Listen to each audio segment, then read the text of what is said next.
Assalamu alaikum. Welcome to my channel LHAH. This is your biology teacher Aisha Zulfikar.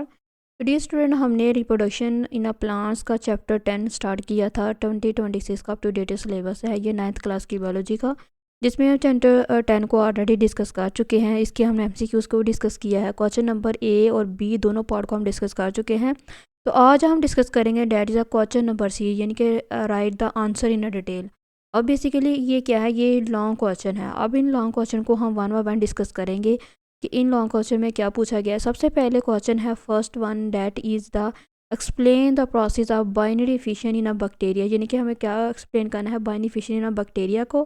किसमें? In bacteria. Binary fission in a bacteria को किसमें explain करना है?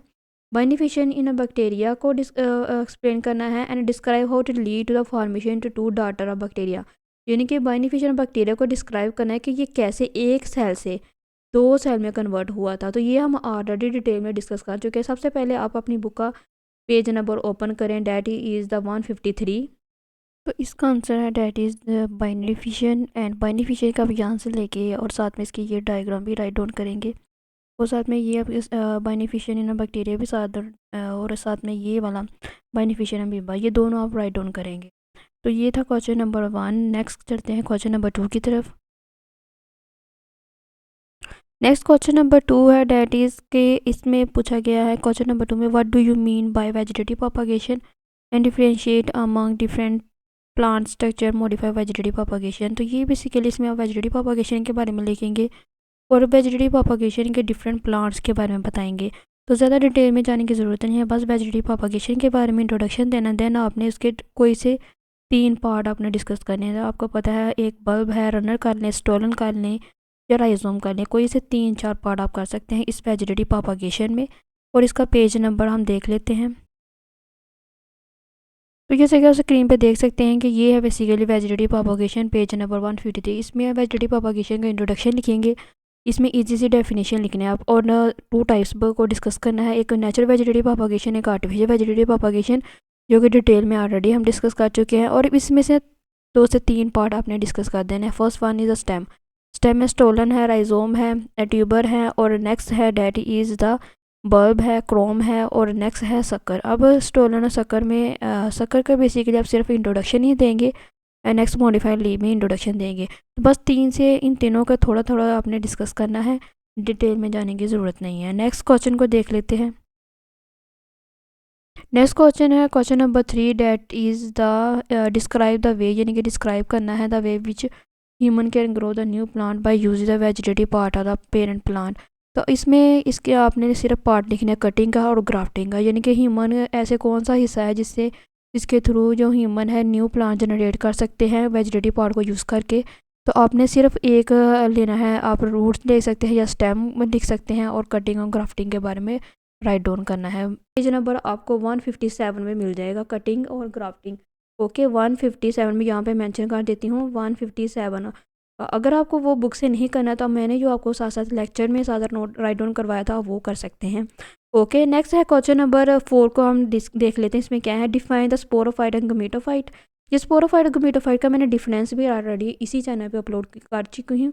अच्छा, उसमें काफ़ी सारे स्टूडेंट ऐसे थे जिन्होंने पूछा था कि मैम हमने सिर्फ 3 से 4 पॉइंट डिफरेंस में करने हैं, तो मैंने इस वजह से वो वीडियो बनाई थी। तो आप ये वाले वो वाले पॉइंट इधर भी राइट डाउन कर सकते हैं कि स्पोरोफाइट और गमीटोफाइट में क्या डिफरेंस है। बेसिकली स्पोरोफाइट वो होता है जिसमें स्पोर प्रोड्यूसिंग हो, और गमीटोफाइट वो होता है जो कि गमीट प्रोड्यूसिंग, ये आपको ऑलरेडी पता है। नेक्स्ट है state the role in a life cycle. तो आपने इसका लाइफ साइकिल साथ में ड्रा करना है। अब उसका लाइफ साइकिल को हम देख लेते हैं सबसे पहले। तो हम बुक का पेज नंबर ओपन कर चुके हैं, डैट इज़ 158। और 158 में सबसे पहले ये अपने दिखना है, ये है स्पोरोफाइट और ये है गमीटोफाइट। ओके, तो सबसे पहले स्पोरोफाइट की डेफिनेशन लिखेंगे, नेक्स्ट हम गमीटोफाइट की डेफिनेशन लिखेंगे, उसके बाद आप लिखेंगे अल्टरनेशन ऑफ जनरेशन। ये अल्टरनेशन ऑफ जनरेशन के बारे में लिखेंगे, और लास्ट पे आप ये साइकिल बना देंगे इसमें। ओके, ये साथ में आपने साइकिल ज़रूर ड्रा करना है, और ये साइकिल को हम डिटेल में डिस्कस कर चुके हैं। और इनफैक्ट अगर आपको ये वाला शॉर्ट क्वेश्चन नहीं, इसमें सिर्फ स्पोरोफाइट और गमीटोफाइट के अलावा अगर आप मज़ीद कुछ लिखना चाहते हैं तो मैं ये आपको शॉर्ट क्वेश्चन एक बना के देती हूँ। ओके, जैसे कि स्क्रीन पे देख सकते हैं आप, ये वाला इसके आंसर भी राइट डाउन कर सकते हैं कि स्पोरोफाइट की पहले आप देख लेंगे डेफिनेशन, नेक्स्ट आप गमीटोफाइट के बारे में लिखेंगे, और नेक्स्ट इसका रोल ऑफ लाइफ साइकिल के बारे में लिख देंगे और नेक्स्ट पे ये इसका लाइफ साइकिल यानी कि ये लाइफ साइकिल ड्रा करना है जो आपकी बुक पे ऑलरेडी मेंशन है। ओके, अगर आपको किसी को ये वाला क्वेश्चन डिटेल में पढ़ना हो तो आप मैं मज़ीद बता रही हूँ कि आपने क्या करना है कि सिर्फ लेक्चर देख रहे हैं। इसी वजह से मैं साथ साथ में आपको लेक्चर में डिटेल में इसी वजह से ये पढ़ाने का मकसद यही होता है कि क्या होता है कि आपके ये शॉर्ट क्वेश्चन भी कंप्लीट हो जाते हैं, एमसीक्यूज भी और डिटेल के शॉर्ट क्वेश्चन भी और लॉन्ग क्वेश्चन भी। ओके, तो आपने ये आंसर इसका राइट डाउन कर सकते हैं अगर आपको बुक से नहीं करना। Question number 5। अब क्वेश्चन नंबर 5 में क्या पूछा गया है, explain the life cycle of flowering plant. इसमें life cycle of flowering plant में के बारे में आपने लिखना है। फिर focus on alternation and between the gametophyte and sporophyte generation. अब ये देखें अगेन वही क्वेश्चन आ गया कि गमीटोफाइट स्पोरोफाइट जनरेशन में डिफरेंस लिखना है। तो मैं फिर से बता रही हूँ, इस चैनल के शॉर्ट्स में ऑलरेडी अपलोड कर चुकी हूँ। स्पोरोफाइट और गमीटोफाइट में क्या डिफरेंस है आप वो लिख देंगे। देन आप life cycle of flowering plant का लाइफ साइकिल बनाएंगे। अब लाइफ साइकिल को हमने डिटेल में ऑलरेडी अभी प्रीवियस ही क्लास में पढ़ा है, पेज नंबर 162 में। अब वहाँ से अपन करके देख सकते हैं कि 162 में हमने क्या पढ़ा था कि life cycle of flowering plant को। और अगर आपको वो life cycle of flowering plant detail में पढ़ना है तो आप प्रीवियस वीडियो देख सकते हैं, यानी कि लेक्चर नंबर 10। ओके, नेक्स्ट है क्वेश्चन नंबर 6। क्वेश्चन नंबर 6 में क्या बताया गया, describe the how the female gametophyte embryo sac and develop with the ovule of flowers. तो इसका आंसर हम देख लेते हैं। ओके, तो इसका आंसर है डैट इज़, इसमें आपने ओव्यूल्स एंड मेगास्पोरेंजियम के बारे में लिखना है। ओव्यूल्स और मेगास्पोरेंजियम के बाद आपने माइमेसिस और मेगास्पोर फॉर्मेशन के बारे में राइट डाउन करेंगे, फॉर्मेशन ऑफ प्लाइड न्यूक्लियस के बारे में राइट डाउन करेंगे और इसके बाद आपने अपने एम्ब्रियो फॉर्मेशन के बारे में राइट डाउन करना है।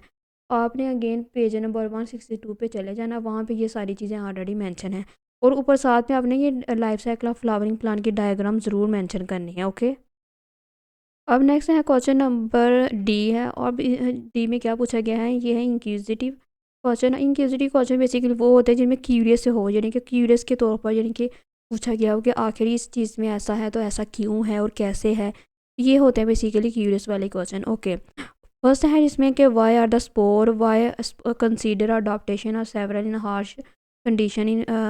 बेसिकली इसमें स्पोर्स के बारे में पूछा गया है कि जो स्पोर हमने पढ़ा था, स्पोर में सम टाइम क्या होता है कि इर्द गिर्द प्रोटेक्टिव कवरिंग लेयर बन जाती है, तो वो क्या होती है कि वो सर्वाइव कैसे करती है हार्श कंडीशन में। तो हमें पता है कि उसके इर्द गिर्द प्रोटेक्टिव कवरिंग होती है जिससे हमने नाम दिया था डैट इज़ सिस का। ये बेसिकली ये क्वेश्चन पेपर्स में नहीं पूछे जाते और ना ही ये आते हैं। नेक्स्ट है how do sexual reproduction contribute different to genetic diversity of plant. Okay, sexual और एसेक्शुअल रिप्रोडक्शन ये अगेन आपकी एक्सरसाइज में भी तकरीबन 2 दफ़ा रिपीट हो चुका है, तो मैं तो अक्सर पेपर्स में यही देती हूँ। ये इंपॉर्टेंट शॉर्ट क्वेश्चन है कि difference between right on the difference between sexual and sexual reproduction के बारे में आपने लिख देना है कि सेक्शुअल में क्या होता है, 2n होता है या 1n होता है, या सेक्शुअल रिप्रोडक्शन में क्या होता है। ओके, नेक्स्ट है डाइवर्सिटी ऑफ प्लांट पॉपुलेशन में ये किस तरह हेल्प करती है। तो हमें पता है कि जो ए सेक्शुअल में क्या होते हैं, ए सेक्शुअल में बेसिकली ह्यूमन्स इन्वॉल्व नहीं होते, जबकि सेक्शुअल रिप्रोडक्शन में क्या होते हैं, ह्यूमन्स इन्वॉल्व होते हैं और प्लांट इन्वॉल्व होते हैं। ओके, ये अब डिटेल में पढ़ चुके हैं। तो नेक्स्ट है क्वेश्चन नंबर 3 है why how does the pollen tube facilitate the process of fertilization in flowering plant. तो बेसिकली जो पोलन ट्यूब्स हैं उसमें जो फर्टिलाइजेशन है फ्लावरिंग प्लांट के थ्रू वो उसे फैसिलिटेट क्यों करता है। तो हमें ये पता है कि पोलन ट्यूब्स में क्या बनते हैं, पोलन्स बनते हैं। अब ज़ाहिर है जिसमें पोलन्स बनेंगे तो वो क्या करेंगी, वो पोलन ट्यूब्स के थ्रू ही न्यू फर्टिलाइजेशन करेंगे और इसमें मेथड आ जाएगा डबल फर्टिलाइजेशन का। और डबल फर्टिलाइजेशन का मेथड हमने again page number flowering plant में बेसिकली हमने पढ़ा था, पेज नंबर है 162। अब क्या है पेज नंबर 162, अब वहाँ से देख सकते हैं कि जैसे हमने पढ़ा था डबल फर्टिलाइजेशन क्या होते हैं, एंडोस्पोर होते हैं, ट्रिपलेट न्यूक्लियस क्या थे और उसमें हमने जायगोट का कंसेप्ट पढ़ा था। ये सारी चीज़ें आप देखेंगे। ओके, तो ये थी आज की हमारी एक्सरसाइज। अगर कोई भी मज़ीद कोई शॉर्ट क्वेश्चन हो या कोई भी आपका कोई डाउट वगैरह हो तो आप काइंडली कमेंट बॉक्स में ज़रूर पूछिएगा और आप नेक्स्ट चैप्टर कौन सा पढ़ना चाहते हैं ये ज़रूर बताइएगा। सबसे पहले मेरे चैनल को लाइक करें, सब्सक्राइब करें। हाँ, और अगर ऐसे स्टूडेंट जिन्होंने अभी तक प्रीवियस वीडियो नहीं देखी, प्रीवियस लेक्चर नहीं देखी, तो वो काइंडली एक दफ़ा रीडिंग को आउटलाइन यानी कि रीडिंग को सिर्फ अंडरलाइन करके एक दफ़ा खुद से पढ़ लें। देन अगेन आप इस एक्सरसाइज की तरफ आएंगे तो अब मेरा ख्याल है कि आपका ये चैप्टर पूरा रेडी हो जाएगा। बेशक आप वीडियो ना देखें, किसी का लेक्चर ना देखें, लेकिन आप खुद से एक दफ़ा रीड आउट करेंगे अगर रीडिंग को, तो रीडिंग को जैसे आप रीड आउट करेंगे तो आपको खुद ब खुद कंसेप्ट क्लियर होना शुरू हो जाएंगे कि हमने एक्सरसाइज में ये चीज़ें पूछी की हैं। ओके, बाकी जो डिफरेंस मैंने आपको बताए थे, जितने भी डिफरेंस बिटवीन है, ये सारे इंपॉर्टेंट है शॉर्ट क्वेश्चन में। और ये बोर्ड के एग्ज़ाम में ज़रूर आ सकते हैं। ओके, अल्लाह हाफिज़, अपना बहुत ज़्यादा ख्याल रखिएगा। Thank you very much.